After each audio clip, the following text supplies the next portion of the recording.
Welcome back to Mr. McMurray, and we are back to the big time lab now. So we've kind of done some easier ones. Now we're going to take off the kid gloves and do it a little harder. Okay, so helmets and foam and collisions lab. So really just talking about impulse and momentum and all that good stuff. First thing, these are pretty much all I think in our notes, but you need your formulas. Remember, delta means change in, P means momentum. Yeah, I know.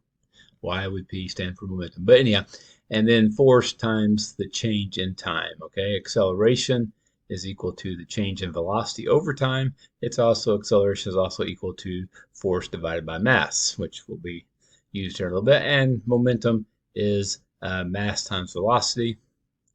Just for the record, change in momentum is equal to mass times a change in velocity. Could be a change in mass, usually not. So it'd be a delta P is equal to M times delta V. But anyhow, those are some of the formulas there. All right, I have with impulse and momentum and acceleration. All right, so talking about helmets and different kinds of foam. Okay, you will notice the video. First, you're just going to watch some videos about foam, and they're going to have a big heavy weight over here that's going to come and smash into it. Just to give you a quick example. And kaboom. Okay. Now, some things you're going to be able to measure with these labs are distances. So if you need to measure how far from where it started, you have to line it up before it started, uh, and then see how far it squishes it down, um, and so forth. You can also do time. Remember, if you get to a certain point in the video, you're trying to measure how long something happened. Let's just say you're trying to figure out how much time it took for it to go back. Okay, remember you can hit this reset here and that sets it to 0, and then it would tell you how much time it took for the thing to let. And so it would tell you exactly how many hundreds are actually, I don't know what, 10,000 millionth of a second. I don't know, but pretty slow there. All right, pretty precise. Okay, I'll say what frame it is. It'll also tell you its velocity at any given time. Notice it's negative when it's going back that way. But if you go back earlier in the thing, when it was going forward, the velocity, whoops, I went so fast there. Sorry, I didn't give you a chance to check it. But anyhow, just in order for it was a positive number. I don't know why it does not show up now, but anyhow. There we go. Okay, so it's a positive number coming in. It's a negative number going back. Okay, just for the record, we did not put this formula at the top. Change in velocity is always the final minus the initial. Okay, sometimes that will be a positive number, sometimes it will be a negative number. Make sure you are careful with your positives and negatives. That will be important, and in order to get the right answer. Okay, so it's always the final minus the initial. All right, very good. All right, notice also there's things you have changed, which you will do later on. Generally, you're going to use the close-up, but you may have to change the type of plastic and the pound. All right, in fact, I think most of them will be, after the first one, most of them will be 2 pounds, and then you can do all three of the different kinds. Now, you can do the far one, if you load that, and you will here at the first, it wants to ask you that. You could this shows it from a distance, what's happening. And you can do the medium one, which to be honest, I don't think I've actually looked at. Most of your work will be done with the close up, but just letting you see how the weight smashes into the wall. Okay, remember the weight is moving, so think about what that would represent, whereas the wall is an object being collided with. Okay, anyhow, so there are some of the measurement tools you'll need. Now let's look at some more of the lab that you might need to look at. All right. Talking about how to change it. These are just answering some questions there. Some of these answers you'll notice have 2 submissions or 3 or whatever. So just keep that in mind that you can try more than once on those. Um, so, but you can only try twice, for example, if it says that. So make sure you don't watch it. Occasionally there will be one if it has a formula it might give you 3 submissions. So just keep that in mind. You can, if you do it, hit submit, and it tells you it's wrong, then time to try and try again. All right, we're mainly wanting you to get this stuff right. All right. Now, once you get here, it says you can lock your answers and continue, which is good because it will feed you the information that you saved up there when you need it down here below. All right.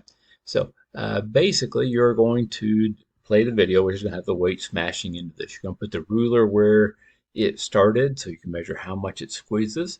You may also measure the amount of time it takes for it to squeeze and come back. Notice if it says in contact with it, it's in contact when it first touches it until it completely comes off of it. Okay, so don't just do it as it squeezes in. It's still in contact with it until it comes back off. So the time involved and the change in velocity and all that's going to be from the time it touches it until the time it no longer touches it. Okay, all right. So you will put your data in here.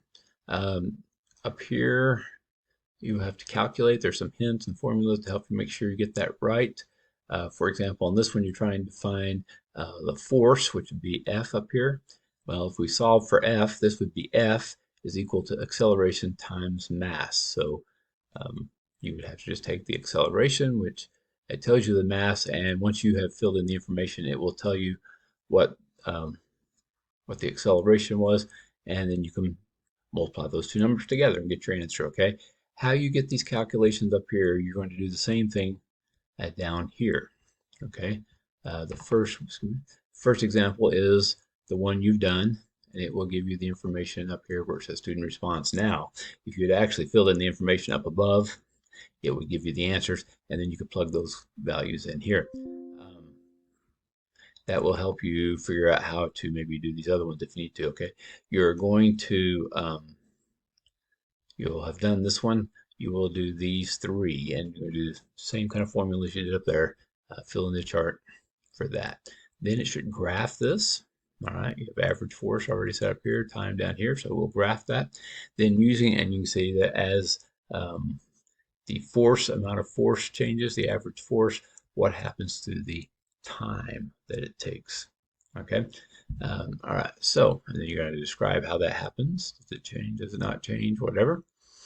All right. Then we're going to do some more formulas where we substitute. Like this is A equals force over mass. So you're going to have to put something in these two blanks that is equal to acceleration also. All right. Plug that in. And same thing here. You're going to plug some more formulas. And there's some hints for you there. All right. And it's going to ask you to change that. Now, when you get down here to number 8, a major change is, it says go back to your graph.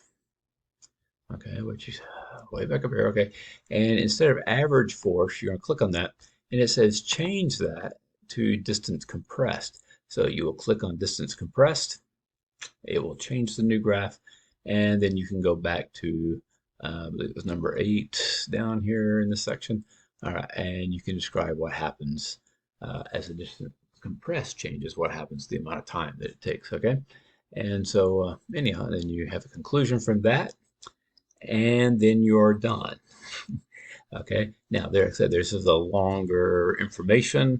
May have rushed it to a tab there, but I think you can do that. Now I will say one thing. Once again, your tools. Once again, remember to get the distance compressed. Just click on that. You're going to put your ruler on the edge here. All right, like so. And then as it compresses, you can just measure how many centimeters it's compressed. The time it's compressed, you're just going to do it until the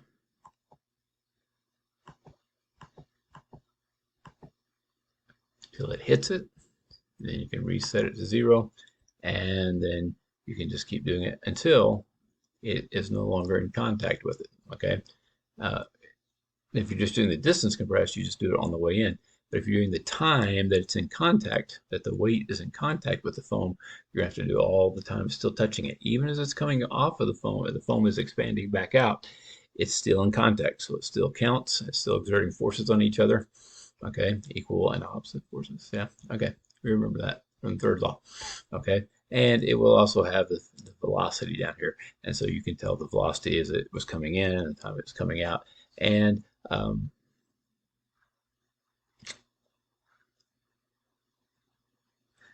that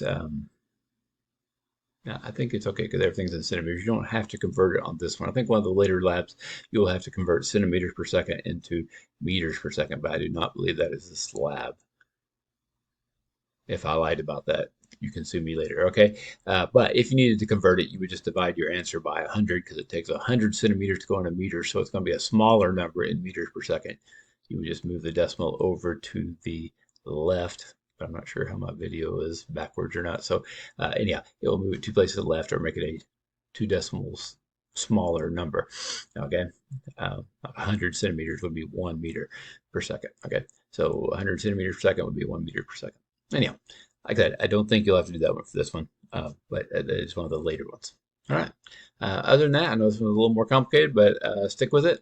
I was going to make sure you allow yourself plenty of time, and you may want to run this video on a separate window so you can pause it and then do things and come back and watch it as you go through it. Anyhow, enjoy this lab. Hopefully you get through it all right, and that will please feel free to send me any comment. Don't lose any expletives, cuss words anyhow. But feel free to let me know if there's issues or something or ways that could be made better. All right, enjoy.